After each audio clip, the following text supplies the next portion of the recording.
Impulsionamos negócios. Promovemos conexão. Redefinimos o digital brasileiro. Abradcast, o podcast da Abrad. Olá, amigos, parceiros da Abrad, estamos aqui mais em um Abradcast. Meu nome é Laira, sou da Londrina S.A., vim direto de Londrina para estar aqui mais uma vez com vocês e aproveitar que estamos aí na Semana do Empreendedorismo Feminino e vamos fazer uma troca muito legal com uma pessoa muito especial, mas antes quero apresentar outra pessoa que está comigo aqui, a Thaís. Olá, pessoal, sou a Thaís Raia, sou fundadora da Raia 3 Propaganda e sou diretora de empreendedorismo feminino na Abrad São Paulo. Prazer estar aqui com vocês. Obrigada, Laira. Obrigada, Roberta. Vamos lá. Temos aqui uma pessoa muito importante, super especial, a Roberta. Até falei, Thaís, será que a gente fala dela? Não, vamos deixar ela se apresentar. Tem um histórico aí, a gente vai trocar essa experiência com ela e aprender também com a Roberta, que é jornalista, empreendedora social, cofundadora e CEO da MOL Impacto, organização que já doou mais de 80 milhões para mais de 244 organizações sociais.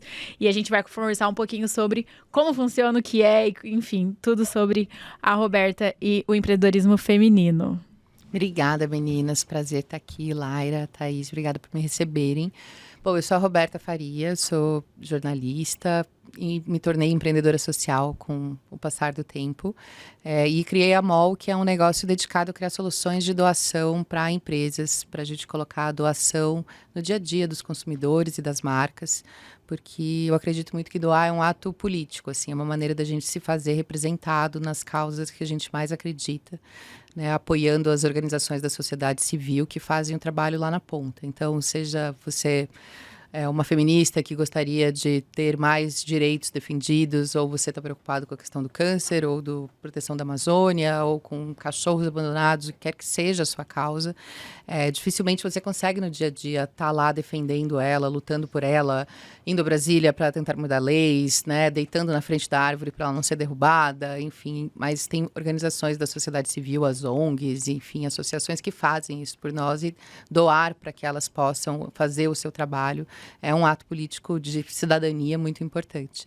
E a gente precisa colocar mais doação no dia a dia, e a maneira que a gente encontrou de fazer isso foi criando produtos sociais, produtos com renda revertida para causas, que são vendidos em grandes redes de varejo, e aí cada compra é uma doação que vai para uma organização ou para várias organizações, e assim a gente chegou nesses números extraordinários. A gente está perto agora de 90 milhões de reais doados. Uau. Em 18 anos de trabalho de MOL Impacto. Nossa, legal. Que trajetória, né? Uhum. E como que as empresas encontraram a MOL? Como que você, né, se comportou no mercado para que você conseguisse ter esses clientes que realmente se importassem com as causas e vocês também se conectarem, né? Ser a ponte. Porque vocês são uma ponte entre a empresa e também as organizações. Tudo começou, na verdade, porque quando eu me formei jornalista, vim para São Paulo, fui trabalhar no trabalho dos sonhos dos jornalistas da época, um trainee numa grande empresa de mídia.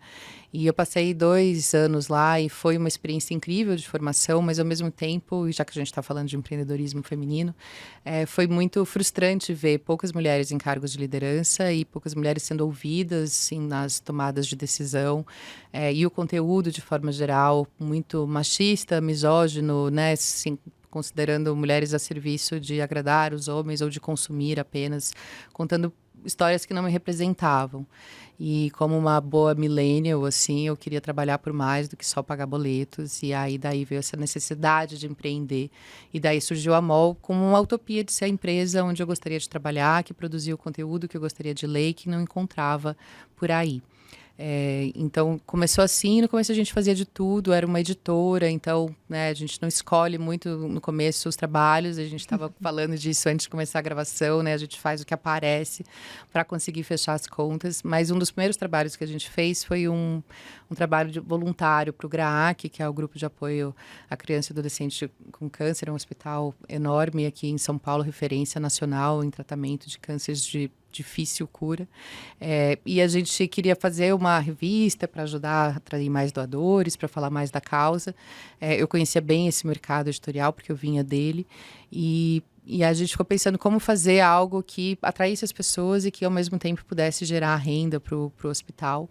E daí veio a ideia de criar, depois de uma visita ao GRAAC, eu como mãe já que eu era na época, entrei dentro do hospital, fiquei abaladíssima vendo assim as crianças da idade da minha filha, né, sofrendo.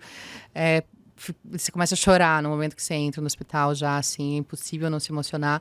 E eu fiquei impressionada com as pessoas que trabalhavam lá, as voluntárias, as enfermeiras, eram muito bem-humoradas, muito felizes, engraçadas, assim, gente cheia de luz. E eu perguntei para uma delas, como, sabe? Como que você consegue lidar com isso todos os dias, né? Com dor, com sofrimento e ainda tá rindo. E ela falou, mas é justamente por isso. Porque lidando com isso, a gente começa a perceber o que realmente importa e passa a se incomodar com menos coisas desimportantes e perceber, né, o que vale a pena na vida. E isso veio uma luz. Eu falei, a gente precisa fazer uma revista sobre isso, para falar sobre o que realmente importa, sobre o que a gente tem em comum, saindo desse lugar, assim, de quando você olha, né, as revistas que acabam... na época, a revista era uma grande coisa, isso foi há 17 anos atrás.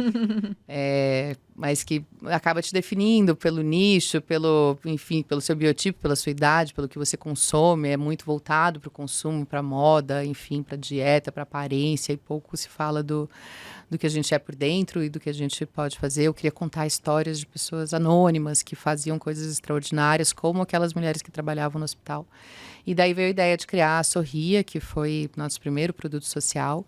E a gente precisava de um lugar para vendê-la. E aí a gente, enfim, meu sócio tinha uma entrada numa rede de farmácia. A gente foi lá e disse, bom, se não custar nada, pode botar no caixa e a gente vê no que dá. E aí o GRAAC entrou também com, vamos chamar os laboratórios que nos ajudam, e aí eles podem patrocinar, e aí já que é laboratório, é remédio, está dentro da farmácia, a gente dá publicidade em troca desse apoio. E assim a gente criou a Sorria, na época custava R$ 2,50 a revista, era vendida no caixa da Droga Raia, que na época era uma rede pequena, familiar, de 140 lojas, só praticamente aqui no estado de São Paulo. Hoje é uma empresa gigantesca, com mais de 4 mil lojas no Brasil inteiro, já chama RD Saúde, passou por muitas mudanças. E a gente fez essa revista com toda a renda iria ser arrecadada, toda a renda arrecadada ia para o GRAAC, e o nosso custo de produção era pago pela venda de anúncio, de patrocínio ali, de publicidade. A gente fez para vender em 2 meses e acabou que em 3 semanas esgotou, sem ter nenhuma pessoa famosa na capa, sem ter nenhuma pessoa famosa dentro do miolo, só contando histórias de pessoas comuns que faziam coisas extraordinárias e mudavam o seu mundo ao redor. E foi muito emocionante. Em 4 meses a gente já tinha doado R$ 1 milhão. Em poucos anos a gente ergueu um hospital com o dinheiro da venda dessas revistas. E a gente percebeu que tinha criado algo especial. E desde então a gente vai percorrendo o mundo, outros varejos, em busca de parceiros que acreditem nessa ideia de que a gente pode dar uma oportunidade de doação no caixa, num modelo que é ganha-ganha, porque não custa nada para o varejista fazer isso, ele precisa ceder esse espaço que é preciosíssimo ali no balcão, né? Esse poder de influência que os vendedores, os balconistas têm de fazer uma oferta para o cliente, se você quer ajudar essa causa e levar esse produto em troca, e ao mesmo tempo você faz para o consumidor, é uma doação, mas ele leva um produto em troca. Esse produto é diferente de acordo com o varejo, pode ser um livro, um brinquedo, um calendário, uma revista, enfim, a gente adapta de acordo com o que faz sentido para cada marca. Para que aquela marca esteja representada, seu universo imaginário ali, seus valores, seu universo de temas. A gente faz algo pensando no consumidor, que seja bom, que ele queira comprar, que custe barato, equivalente ao dinheiro do troco, que seja ali uma fração do ticket médio para ser uma compra de impulso fácil. E aí é bom para todo mundo. O varejo consegue fazer uma ação social que os funcionários e os clientes ficam sabendo, que o recurso volta para a sua própria comunidade, ali para as ONGs que fazem sentido para aquela marca apoiar. E para o consumidor é uma chance de fazer uma microdoação no meio da rotina, levar um produto de valor em troca, com conteúdo de qualidade, baseado em jornalismo de soluções, em ciência, que educa, que conta histórias inspiradoras. E, enfim, para as ONGs é uma nova fonte de renda que acaba furando a bolha, porque para as organizações conseguir novos doadores é sempre um desafio. Geralmente só quem está conectado já com a causa apoia ela, e quando você vai para o varejo, você abre um mundo assim, de milhões de novos possíveis doadores. E você tem esse projeto ainda? Sim, a gente está há 17 anos na Raia, que depois fundiu com a Drogasil, virou RD Saúde. Com o tempo a gente deixou de fazer revista, virou uma coleção de livros de educação para a saúde, e que é um fenômeno. A gente a cada 2 meses publica uma nova edição com 550 mil exemplares e a gente esgota 95% dessa tiragem. vocês terem uma ideia, ano passado o livro mais vendido do Brasil foi Café com Deus Pai, vendeu 185 mil exemplares. A gente faz esses livros que não vendem em livraria, vendem só na farmácia, eles custam R$ 6,99. E aí 40% do valor de capa vai para doação, o restante paga, a gente mudou o modelo com o tempo para não depender da publicidade, aí o restante paga o custo de produção e os impostos. E a gente, enfim, doa esse ano, ao longo de 2024, a gente deve passar de R$ 8 milhões doados só com a venda desse produto. E é um fenômeno, o livro com maior tiragem no Brasil, assim, que se conhece no mercado, foi o último livro do Harry Potter, que saiu com 500 mil exemplares. Então, a gente vende mais que, enfim, livros relacionados à religião ou que o Harry Potter, e ao mesmo tempo a gente está levando a educação para a saúde, democratizando o acesso à leitura para milhões de pessoas que escrevem depois contando. Foi a primeira vez que eu comprei um livro, que é super caro no Brasil. Um livro custa em média esse ano aí por volta de R$56.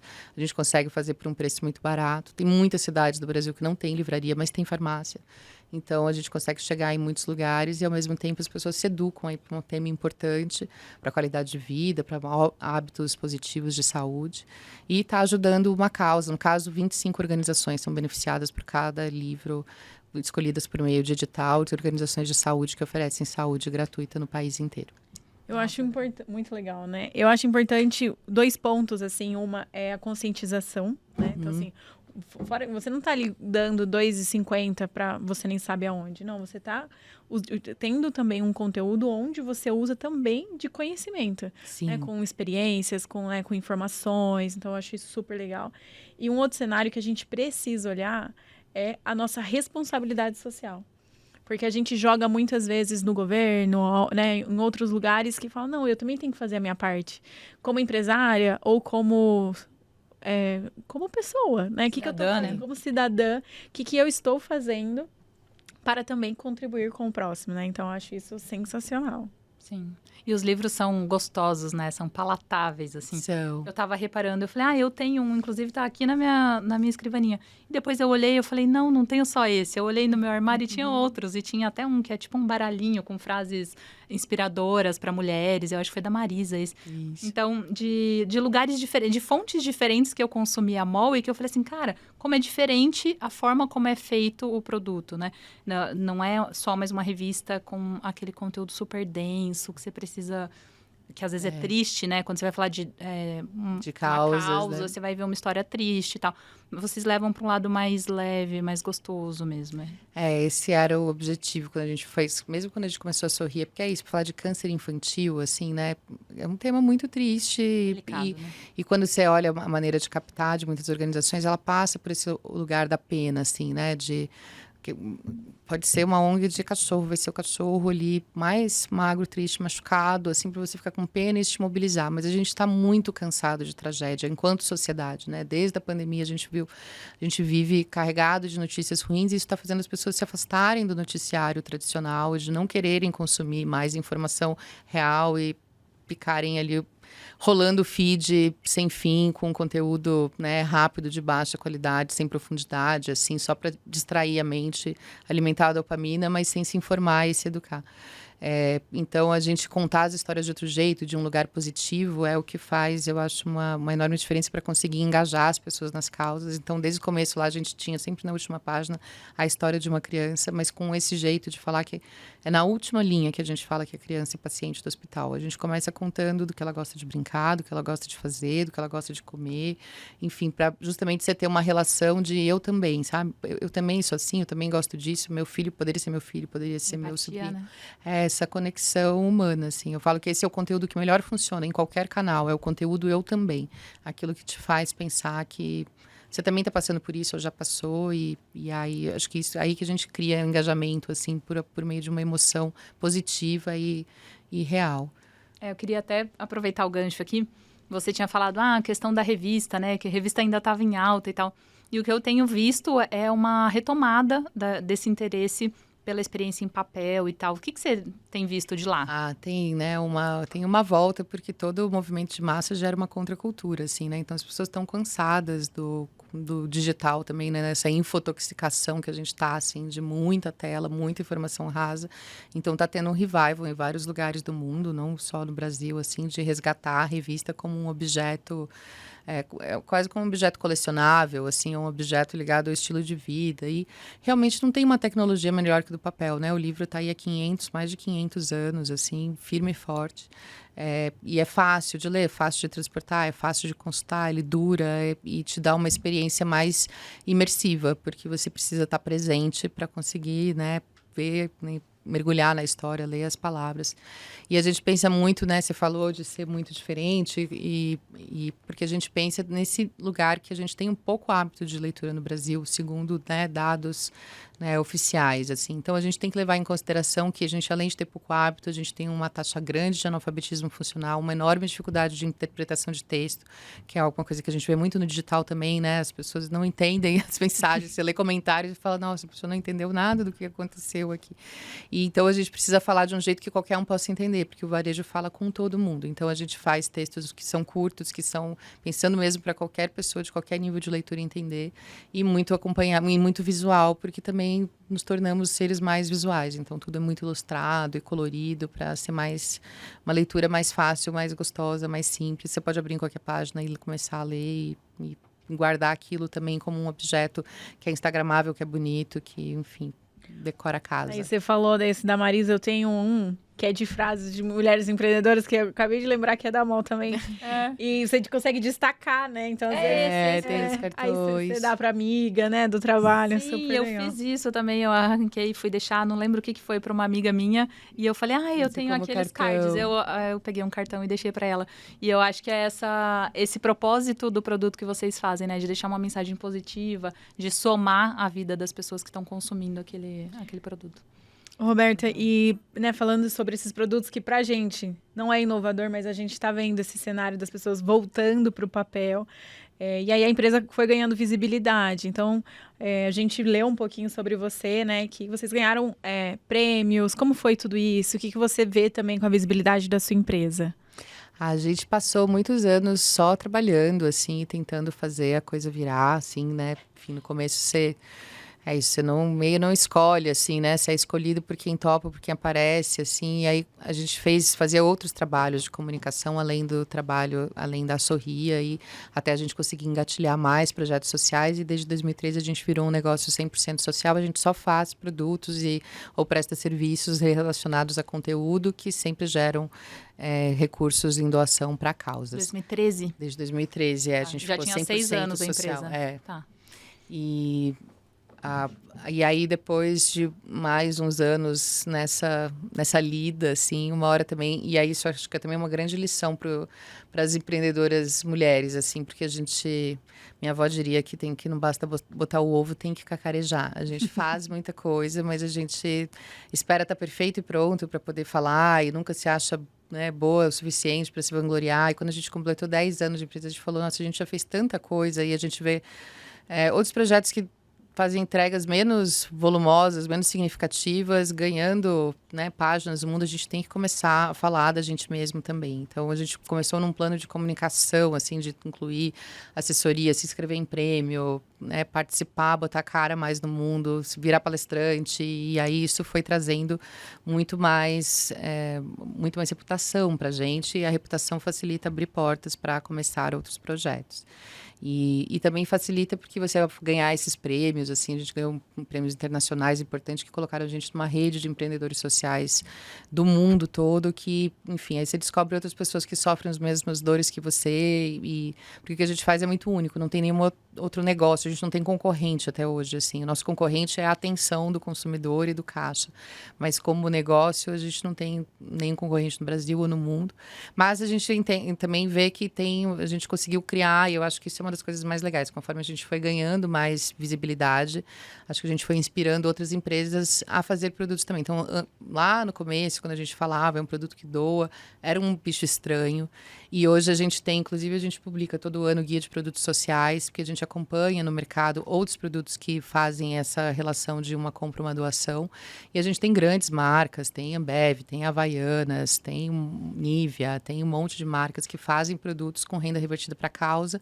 Às vezes vezes é para algum momento especial, então Outubro Rosa, tem sempre um monte de produto cor-de-rosa com renda revertida para combate ao câncer de mama, mas tem no Pride, né, ali em junho a gente vê um monte de produto de arco-íris, mas tem outros que estão o ano inteiro aí gerando doação, então esse é o meu sonho, assim, sabe? Que a gente possa entrar em qualquer varejo e aí a gente ter uma opção de doar, enquanto consumidor, assim, uma opção de doar no caixa, que você possa parar na frente da prateleira, assim, tipo, vou comprar papel higiênico, eu vou comprar aquele que doa para construir banheiros no Maranhão. É o da Neve, aquele, que é igual o da Supreme, que é o outro, mas é o mesmo preço, mas um doa, outro não. Eu quero, como consumidora, poder escolher um produto que doa.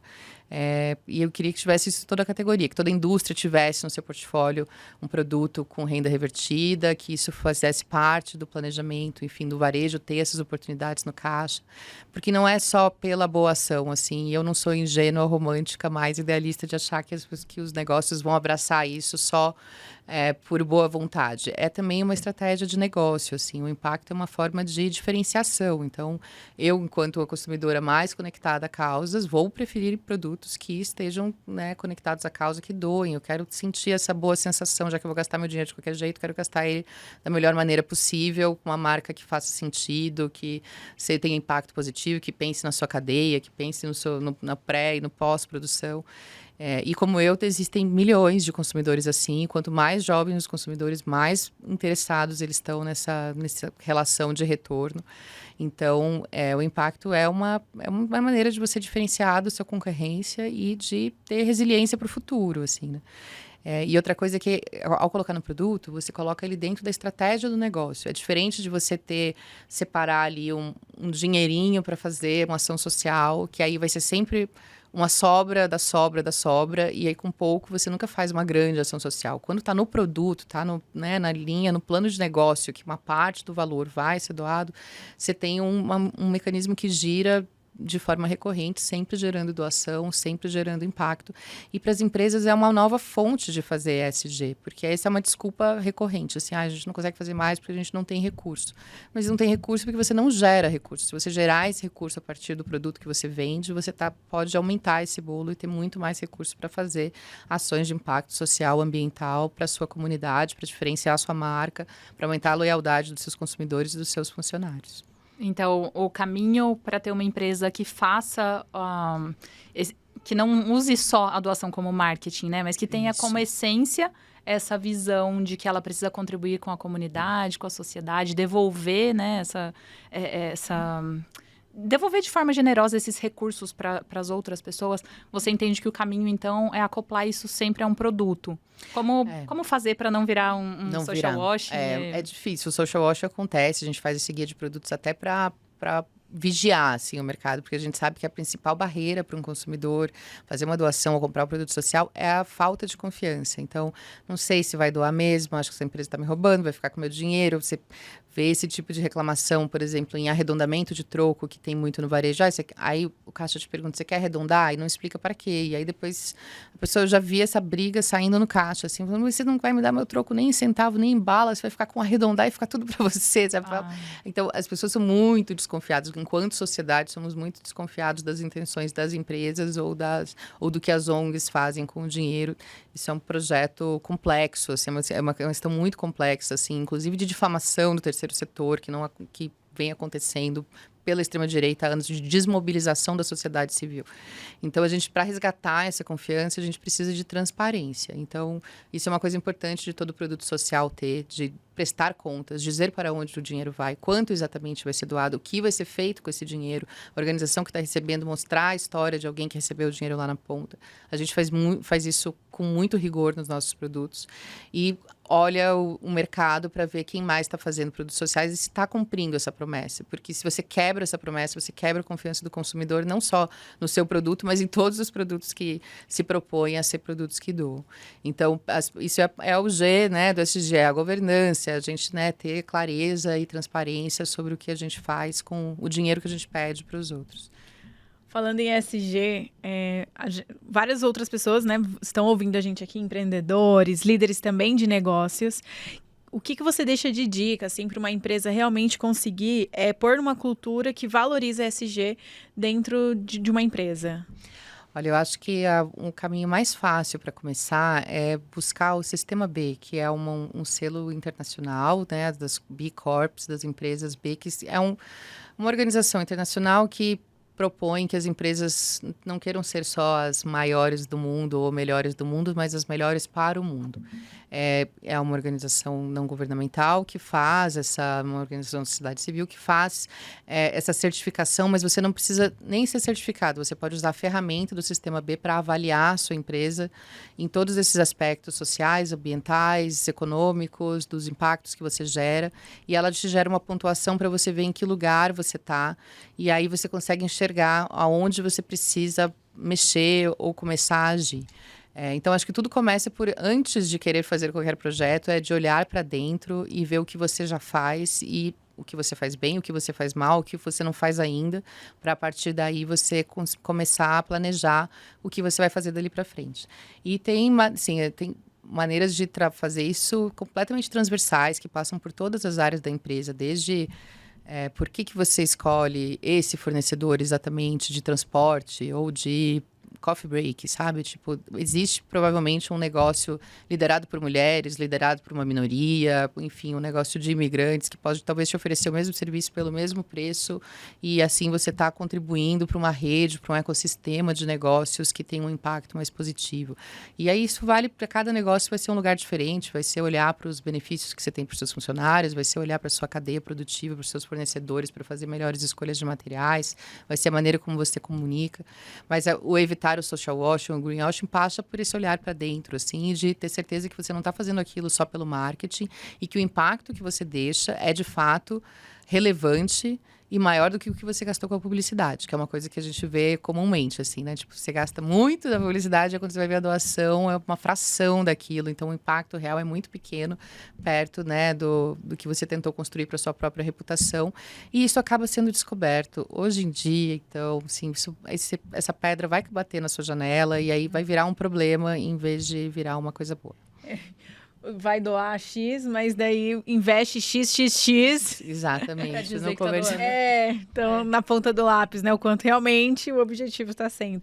Pensando nisso também, como que a gente consegue engajar os consumidores a conscientização de produtos, de causas, a ponta de lá, né? As empresas têm feito esse papel realmente de instruir ou de comunicar que, por exemplo, se você comprar esse papel higiênico, ele vai ser revertido. Se você comprar esse produto, como que você vê isso e como que você acha que seria o cenário ideal?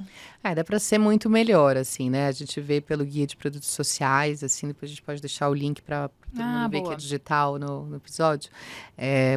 Tem geralmente comunicação na embalagem, mas falta ter esse pós-vendas, assim, de ter um hot site onde você vai detalhar exatamente tudo que é feito com recurso. Então, dá para melhorar muito ainda. E dá para as empresas usarem, eu acho que isso é uma oportunidade que está sendo perdida, de usar esse poder. Assim, você já gasta milhões em mídia, você já gasta milhões para falar de coisas, de soluções positivas e falar de causas são temas que trazem engajamento, seja na mídia tradicional ou na mídia digital. Você pode usar a sua voz. Eu acho que é um primeiro lugar que você pode doar, sabe? Você não pode doar no seu produto ainda, porque isso vai exigir você rever todo o seu plano de negócio, toda a sua linha de produção. Doe sua voz, o seu espaço, sabe? Porque as marcas têm vozes que ressoam tremendamente, tem audiências enormes que começam com o seu público interno e vão pelos consumidores e por todos atingidos pela publicidade. Então, doar esse espaço para se engajar, colocar no cronograma, no calendário do ano, não só as datas comerciais, mas usar, inclusive, as datas comerciais para falar de causas, né, e estar presente nessas conversas, se fazer presente nessas conversas, né? Então, vamos entrar agora no Outubro Rosa. Tem que falar sobre isso, é uma oportunidade de abrir conversas, assim, de posicionar a sua marca, de fazer ações e para cada mês você tem trocentas oportunidades. E claro, desde que faça sentido, alinhado com o que é o seu negócio, o que é o seu público, o que é o seu consumidor. Mas tem muita oportunidade, assim. As causas abrem um lugar de falar de si mesmo sem falar de si mesmo, né? O melhor lugar da comunicação é aquele em que a gente encontra o que eu preciso falar de mim e o que você está interessado em ouvir. As marcas muitas vezes falam sozinhas, porque elas estão querendo falar sobre si mesmas e sobre quão maravilhosas elas são, e elas esquecem que isso não gera zero interesse, né, em quem está do outro lado. Mas quando você fala de causa, você consegue falar da sua marca, do valor da sua marca, do que, né, do que ela defende, do que ela acredita, do que ela representa, sem precisar, né, ficar só falando do próprio umbigo e começando uma conversa, porque do outro lado provavelmente tem gente que se importa com aquilo também. E como você acha que a gente pode trazer a questão de doação para conversa de bar, para o date, né? Como vocês falam, assim, como que a gente normaliza isso?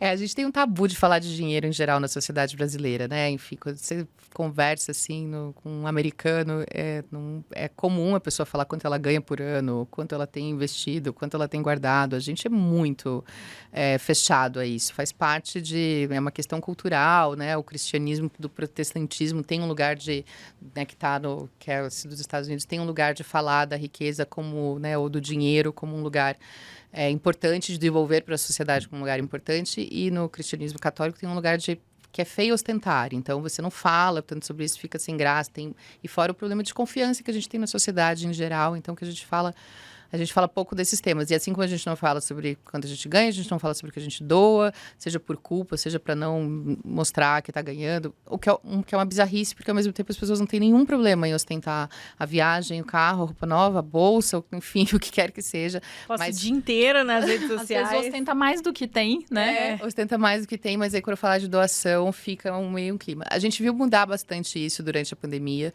e vocês devem lembrar que no começo, assim, quando influenciadores postavam que tinham feito doações, ia ter um monte de comentários xingando, tipo, você não devia falar, você tá só querendo ganhar vantagem. E ao longo do tempo isso foi mudando para um lugar mais positivo, das pessoas admirarem as pessoas que doam. Eu acho que essa é uma mudança cultural que a gente tem que lutar muito ainda para isso ser um assunto admirável. Mas eu sempre falo isso para as amigas, diz muito mais sobre uma pessoa saber qual é a causa dela do que saber se ela é de escorpião ou de câncer.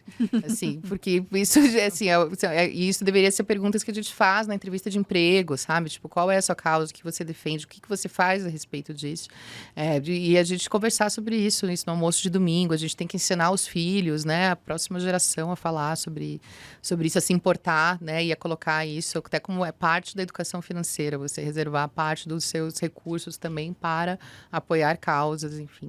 Então, acho que a gente tem que começar a perguntar. Eu entro no Uber e eu pergunto já em vez de perguntar qual é seu time, ou comentar qual é do tempo, eu pergunto, você tem alguma causa, alguma ONG que você ajuda, me conta. E as pessoas têm, muitas vezes, e só ninguém perguntou para elas, assim, E se não tem, a conversa vai fazer ela pensar sobre isso e pensar, pô, seria legal fazer um trabalho voluntário, ou doar para alguma coisa, eu gosto muito desse assunto. Tanto faz qual seja a causa, assim, o importante é você ter uma e fazer algo por ela. No mínimo, você está elucidando e plantando uma sementinha ali. Se aquele cara ainda não faz isso, ele vai ficar pensando, né? Essa passageira colocou uma pulguinha atrás da orelha.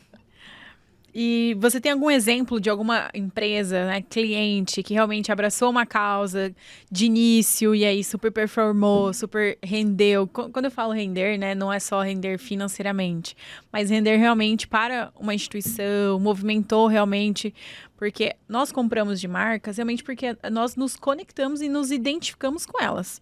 Mas quando ela, às vezes, busca uma causa, gera mais valor ainda, né, e o meu compromisso de comprar dela, né? Então, sim. Você tem algum case, alguma história para contar? A gente tem muitos, muito legais, mas eu acho que um que vale, assim, porque ele é muito óbvio e legal, que é o da Pets, a rede de varejista de pet shops, que está aí em vias de fundir com a Cobasi, vai virar a maior rede do Brasil. E a gente começou na Pets há 7 anos atrás, e com a ideia de fazer produtos para quem ama bichos, com renda revertida para proteção animal. Esse ano a gente passou de 10 milhões de reais doados. É uma rede pequena comparada à rede de farmácia, mas eles vendem um horror de livros, jogos, calendários, assim, porque tem uma paixão em torno do tema. E é muito legal quando você vê tudo isso se conectar. Então, quem frequenta Pets tem bicho e ama bicho. E aí, são pessoas que são muito sensíveis. Quando você fala que esse dinheiro vai ajudar, né, organizações que resgatam animais, protetores animais, que são, né, uma causa muito amada no Brasil, muito importante, assim. Então, as pessoas ajudam com facilidade e o conteúdo é super legal, porque são livros que vão falar sobre cuidados veterinários, ou fotos de bichos fofos com frases inspiradoras. Os gateiros amam coisas de gato, né? Então, é muito legal, porque você alinha tudo, assim, é o interesse do consumidor que ama aquele conteúdo, faz todo sentido para a marca, que trabalha para aquele público e apoia uma causa para a qual não existe política pública, assim, não existe praticamente políticas públicas voltadas para a proteção animal, depende do trabalho da sua organização, da sociedade civil, né? São os protetores que recolhem os animais da rua, praticamente, assim, os centros veterinários das prefeituras não dão conta, né, de fazer castração, recolhimento. Então, é uma causa que depende demais das organizações e dos ativistas, assim. Então, de recurso e para eles realmente muda ponteiros, assim, no Brasil. O que a gente já gerou em doações lá, assim, evitou milhões de animais abandonados a mais na rua, porque já era dinheiro para castração, para ração, para construção de abrigos, compra de ambulância, enfim, um monte de coisas muito materiais, assim, no Brasil inteiro. Então, é um projeto que a gente ama muito, se orgulha muito. E virou uma marca registrada para a marca e que agora começa a se expandir. Então, a gente agora, além de vender os produtos no caixa, a gente também está chegando na marca própria. Então, tem a marca própria de ração da Pets, a Selections. Era uma marca que tinha aquilo que eu falava sobre posicionamento e diferenciação. É uma marca que não vai ter a super ciência da marca mais cara que está na prateleira ali. Ela não vai ter o dinheiro da mídia, da marca mais popular. Ela está num lugar intermediário ali. O que vai ser o diferencial dela? E essa foi a ideia. O diferencial dela vai ser que ela apoia a causa animal. Então, 1% do lucro de Selections, que é essa marca, gera doação para essa mesma causa. A gente juntou tudo dentro chama Dot Pets, é um grupo de dezenas de organizações, centenas de organizações no Brasil inteiro que a gente apoia. E a gente começou a vender essa ração, né? Enfim, a marca da Pets, a gente faz esse trabalho todo por trás dessa arquitetura do impacto social. E em 6 meses a gente arrecadou para doação que era esperado arrecadar em 2 anos, porque de fato virou um diferencial, né? E se eu vou escolher uma ração, eu vou escolher uma ração que doa para minha causa, assim, né? Então, a gente está muito feliz com esse resultado e a ideia é isso, a gente possa crescer e ter outros produtos ao longo da loja que deem oportunidade de gerar doação, para a gente, dependendo também menos do caixa, e espalhar mais o impacto para todos os setores dentro de uma loja. Incrível. Legal. E tem pessoas também que ajudam instituições, né? Então, às vezes, na hora de comprar essa ração. Eu vou doar para uma ONG, um pacote de ração. Já compra esse, né? Que já vai contribuir e vai ajudando e facilita a vida do consumidor. Porque, assim, você não acorda um dia e fala, que vontade de doar, vou procurar uma organização, cadastrar os meus dados, cadastrar meu cartão. É um processo complexo, assim, né? Pouco estimulante. Mas se está no meio da sua rotina, você já vai lá comprar ração de qualquer jeito. Então, escolhe a ração que doa, assim, né? Enfim, não te custa nada mais. Te custa o trabalho de ler o que está escrito no rótulo de cada uma só, sabe? Se informar, né? De se informar, de estar atento às oportunidades, de exercer, de fazer o bem no seu dia a dia, fazer uma boa ação diária, assim. Porque a gente e é isso que a gente quer, que tenha tantas oportunidades de doar quanto a gente tem de consumir. De consumir a gente tem o tempo inteiro, compre, sabe? Qualquer Vamos lugar. colocar doe, né? Pra gente poder fortalecer. Porque isso é fortalecer a democracia, a justiça social, fortalecer a igualdade, direitos humanos, coisas que são importantes para toda a sociedade, assim, né? Sim. A gente está falando de cultura, né, Thaís? E a gente falou muito, né, o quanto o seu trabalho, né, a sua empresa, ela trabalha a cultura social, né, vamos dizer, no Brasil e no mundo, né, porque você também está atrelada aí a espaços mundiais. E da porta para dentro, assim, a Thaís até comentou um pouquinho comigo, né, de alguns movimentos que a sua empresa faz. O que você vê, assim, também de cultura que você implementou, de essa empatia, né, de olhar para dentro mesmo, dentro da MOL? A gente já começou com essa utopia de ser empresa onde eu queria trabalhar. Eu já era mãe, eu fui mãe muito cedo. 2 dias antes de eu fazer 18 anos, eu tive a minha primeira filha, ainda na faculdade, no maior perrengue do mundo. Mãe solo, longe da família, trabalhando, estudando, enfim. Era uma vida muito dura. E eu queria um lugar onde eu pudesse estar à vontade com essa ideia, assim, tipo, eu lembro na minha primeira entrevista de emprego para esse trainee, eu não contei que eu tinha filho, porque eu sabia que se eu contasse, eu não seria contratada, sabe? E eu tinha que esconder esse fato, assim, sabe? Porque não era bem visto e eu sabia que isso ia oportunidades iam ser perdidas, assim, pela visão que se tem sobre mães que trabalham. Então, a MOL, antes de tudo, já surgiu com essa ideia de ser um lugar onde as pessoas pudessem estar à vontade para ser quem elas são, onde mulheres são bem-vindas, onde mães são vistas como ativos e não como problemas, assim. Eu sempre acho que você quer uma coisa bem feita, Eu pede para uma mulher ocupada, vai ser feito, assim, assim, uma mulher ocupada sabe priorizar e fazer, né, enfim, fazer as coisas acontecerem. E então ela já vem com isso de, assim, desde o começo da gente querer qualidade de vida, querer equilíbrio, querer relações mais próximas, calorosas, afetuosas, enfim, generosas e sinceras entre as pessoas. E com o tempo, enfim, aprendendo também, porque eu fui empreender, eu tinha 24, 25 anos, eu era muito nova, não sabia nada, nem fazer planilha de Excel, nem fazer nada. Então, assim, né, a gente vai aprendendo, quanto mais saber sobre recursos humanos. E aí eu fui vendo que eu queria, assim, o que eu quero para mim, eu quero para os outros, assim, também, assim, eu não peço nada de ninguém que eu mesma não faça. Então, eu fui aprendendo a mais sobre, enfim, o que são benefícios que são realmente úteis, o que são políticas de trabalho que realmente fazem sentido. Eu sou uma defensora ferrenha da CLT, que precisa de atualizações, mas quero que todo mundo seja contratado, quero que todo mundo tenha condições de vida dignas no trabalho, quero que todo mundo trabalhe menos. Odeio a ideia do moedor de gente, de sugar até a alma da pessoa e depois jogar fora e substituir por alguém menos cansado que vai entrar na mesma roda, assim. Então, essa cultura sempre foi importante trabalhar e ela foi virando políticas oficiais mais recentemente, né? Uma coisa que a gente fez 2 anos atrás foi... Eu estava lendo o jornal e vi que o Parlamento da Espanhol aprovou a licença menstrual como uma política pública no país. E aí eu falei, cara, a gente já faz isso desde sempre, assim, é muito normal. A maioria das pessoas que trabalham na MOL são mulheres ou pessoas que menstruam e é muito comum isso, de alguém falar, tipo, puta, tô com uma cólica agora, assim, tipo, não tô conseguindo trabalhar. E eu falo, beleza, vai, fica boa, na volta você entrega o que você tem que entregar, enfim. Só que não era uma política oficial, então a gente oficializou como política, assim, foi buscar mais referências em outros países que já tinham e... enfim, a gente depois ficou sabendo que eu tinha um outro lugar que já tinha, mas a gente acabou sendo alçado na mídia, assim, como a primeira empresa do Brasil a ter licença menstrual.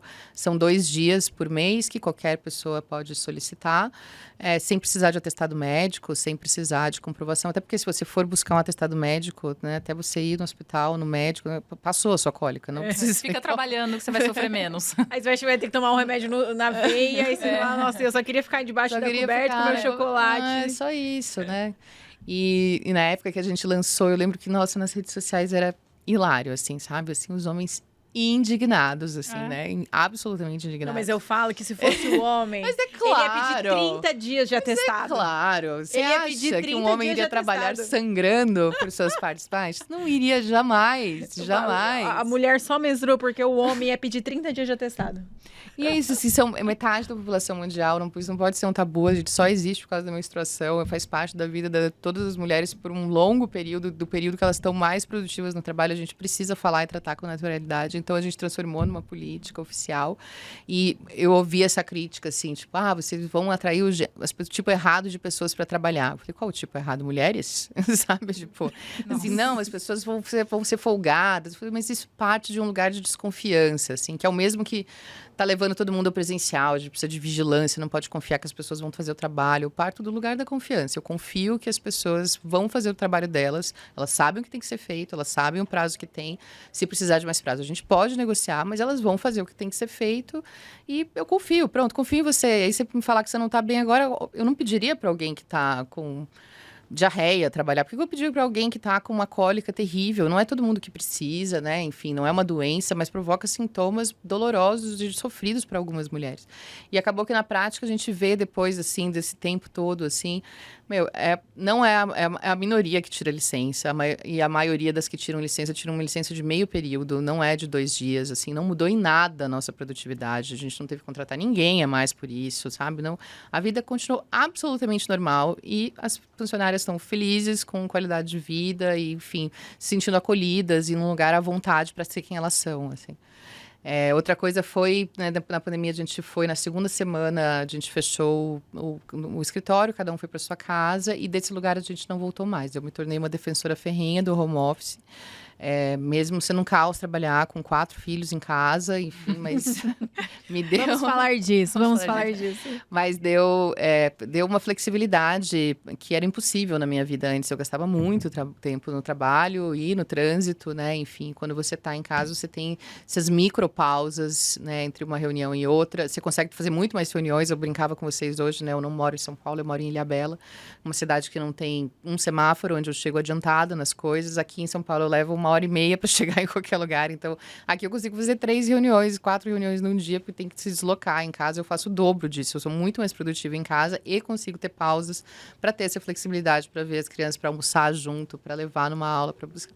E do mesmo vale para todo mundo que trabalha com a gente. Para mães, para quem cuida de pais idosos, enfim, para quem é cuidador de quem quer que seja, faz uma diferença absurda. Para quem não mora perto do trabalho, quem mora em regiões mais periféricas, não ter que gastar 2, 3, 4 horas do seu dia no trânsito, sabe? São funcionários mais felizes, com mais qualidade de vida, com menos pegada de carbono na cidade, com mais saúde.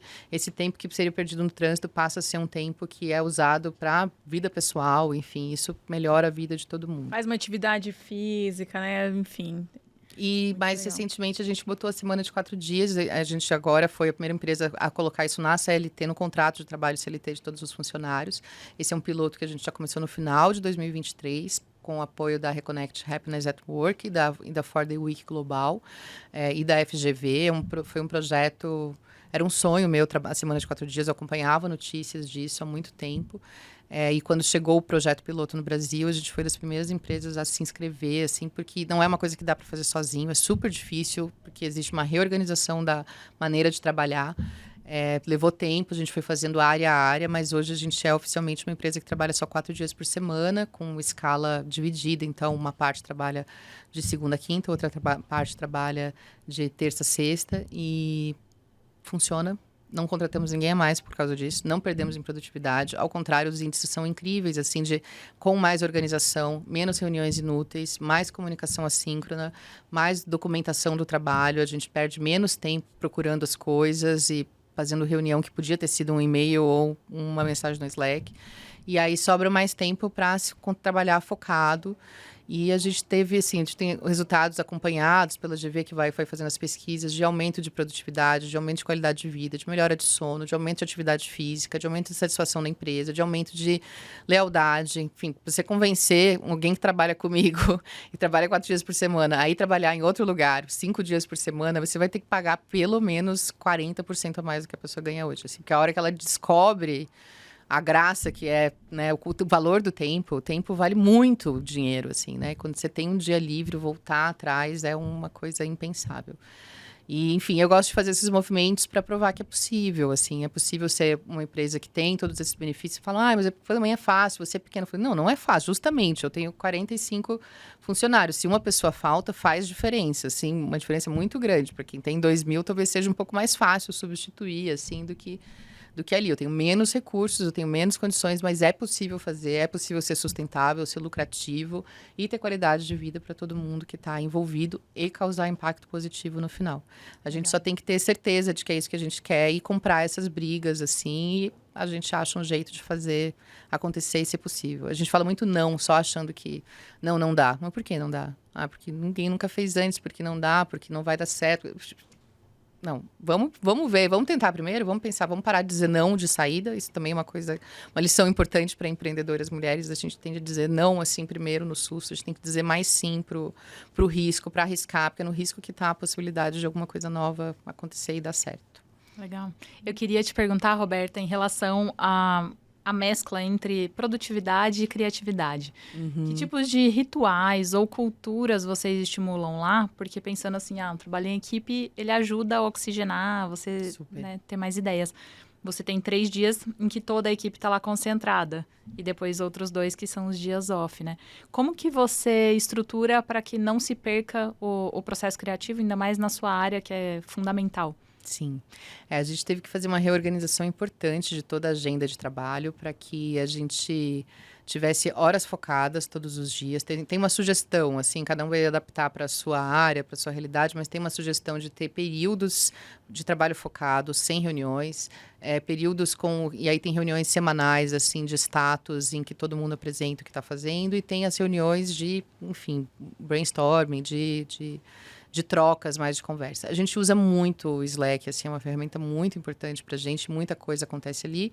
E a gente usa muito o Monday como uma ferramenta de controle para todo mundo saber o que está todo mundo fazendo, em que momento, quem deve fazer o quê.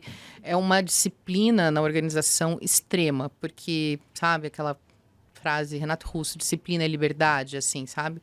Com a disciplina a gente ganha tempo para pensar as coisas com mais abertura. E agora a gente está passando por um processo de pensar inteligência artificial em todas as áreas, para os trabalhos que são mecânicos, né, adotando diferentes inteligências, para os trabalhos mecânicos passarem a ser feitos pela inteligência, a gente ter mais tempo criativo e de análise crítica, de reflexão, e menos no trabalho braçal, assim. Eu acho que tem que olhar para o que funciona para cada setor, mas a gente tem que proteger esses horários. E a gente criou essa cultura, assim, na equipe, assim, são horários protegidos. Meu dia off é meu dia off. Ninguém fala comigo no meu dia off, assim, enfim. Você tem dia off mesmo? Fala a verdade. Eu fui a última a entrar. Eu queria ter certeza que todo mundo teria antes de eu ter, assim. Tinha que estar funcionando bem para todo mundo. Então, eu fui a última a entrar agora, nesse semestre.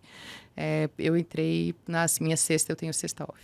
E funcionou. Na última sexta eu não trabalhei, fiquei organizando a casa, montando uma festa de aniversário. Nem sei, cheguei segunda, tinha 1 zilhão de mensagens do Slack. A mãe, ela é trabalho integral 24 horas, né? Não vi a própria festa de aniversário, não. Então tá bom. Parabéns. Obrigada, querida. Falando em maternidade, né? Então, a hora que eu vi aqui, gente, 4 filhos. Como é segurar, equilibrar esse pratinho da maternidade no meio do trabalho, de toda essa organização. Também, né, de morar num lugar um pouco mais afastado de São Paulo, mas também onde você tem que fazer acontecer sua vida. Sim. Os pratos caem no chão o tempo inteiro, né? Deixa uns pratinhos cair. Não, a verdade é que estou sempre pisando em cacos, recolhendo cacos, sempre, sempre. É isso, eu tô aqui hoje no podcast com vocês e eu não tô lá com as crianças. Eu perco dias, perco momentos, já perdi festa junina, caí o primeiro dente que caiu, enfim, momentos importantes que eu não tava lá, porque eu tava fazendo alguma coisa do trabalho, mas acho que primeiro, antes, a gente entender, assim, que, enfim, a gente não é só uma coisa, né? Eu sou várias e quero que meus filhos saibam que eu sou várias coisas, vários papéis. Eu quero que isso seja uma referência, um exemplo. E, enfim, só o trabalho não me preenche, assim como só a maternidade não me preenche. Eu preciso das duas coisas juntas. Enfim, eu não posso dar muito trabalho, e aí faz o trabalho parecer menos trabalho. Trabalho é quase férias, assim, né? Depois, assim, de uns dias, assim, sabe? Férias escolares. Quando voltam às aulas, eu falo, nossa, que delícia trabalhar, olha que paz. Gritam muito menos comigo no trabalho, me demandam muito menos no meu trabalho do que na minha maternidade. Mas também tem isso, assim, eu fui mãe muito cedo, então essa foi a minha maior motivação para trabalhar, para criar, para empreender, e é o que acontece quando você olha números estatísticos de empreendedorismo no Brasil e por que as mulheres começam a empreender. A maioria começa a empreender porque não consegue um lugar no mercado de trabalho tradicional, precisa alimentar seus filhos, precisa dar conta da vida, e aí por isso começa a empreender. Comigo não foi diferente, eu precisava dar jeito na vida, eu tinha uma criança para criar, e enfim, então ela foi uma enorme motivação. Eu não seria tão bem sucedida se eu não tivesse sido mãe, uma adolescente. E aí, depois, no dia a dia, assim, eu diminuí o ritmo depois que meus outros filhos menores nasceram. Eu tenho uma de 26, uma de 10 e gêmeos de 6 anos. Enfim, eu fui diminuindo o ritmo. Então, depois que a minha filha do meio nasceu, eu parei de trabalhar fim de semana. Depois, quando os gêmeos nasceram, eu parei de trabalhar. Enfim, parei de trabalhar tanto à noite. Mas sempre tem um terceiro turno que você responde mais uma mensagem. Sempre... mas com mudar para uma cidade pequena, que eu fiz na pandemia, saí de São Paulo, fui para Ilhabela, facilitou muito a minha vida. E eu tenho uma rede de apoio incrível, não dá para fazer nada sem isso, né? Então, eu tentei viver como sueco, assim, vamos fazer nosso próprio trabalho doméstico, e criar os filhos, e trabalhar, eu fazia reunião, fazendo almoço, mas tem um limite, assim, para isso em algum momento. Em algum momento eu surtei, eu tenho uma funcionária, às vezes por semana, tem escola, tem amigos, tem babysitter de noite quando eu preciso fazer outras coisas, enfim, tem que ter, né? Tem o meu pai das crianças, não é meu ex-companheiro, é um pai que divide 50% do trabalho ou mais, e é o que me permite ter uma vida de viagens, porque ele está presente. Então, a gente tem que se dar conta de que a gente não dá conta. E é uma bobagem tentar dar conta sozinha também, ficar se sentindo culpada, porque não é com ninguém dá conta. Então, a gente precisa pedir ajuda e aprender a pedir ajuda foi uma lição, assim, da maturidade duramente aprendida. Tem que pedir ajuda, tem que dizer que não consegue, tem que delegar, tem que aceitar que vai ficar imperfeito e, enfim, e assim a vida. E aproveitar os momentos bons que tem, porque tem um monte de momentos maravilhosos, né? Ser mãe é muito inspirador. E pensar nos meus filhos é o que me faz querer trabalhar com impacto, querer esse mundo que eles cresçam, que seja melhor do que o que eu cresci. Então, né, a gente fez esse monte de notícias de fim de mundo. Eu não quero que o mundo acabe, eu quero que eles tenham, né, tenham um futuro melhor para eles. E, enfim, parte do meu trabalho é ajudar a construir isso. Incrível o seu trabalho. E olhando para trás, nessa trajetória toda, nesses 18 anos de MOL, e na sua vida pessoal também, o que você acha que foi fundamental? Assim, que aprendizados você trouxe que formaram quem você é hoje?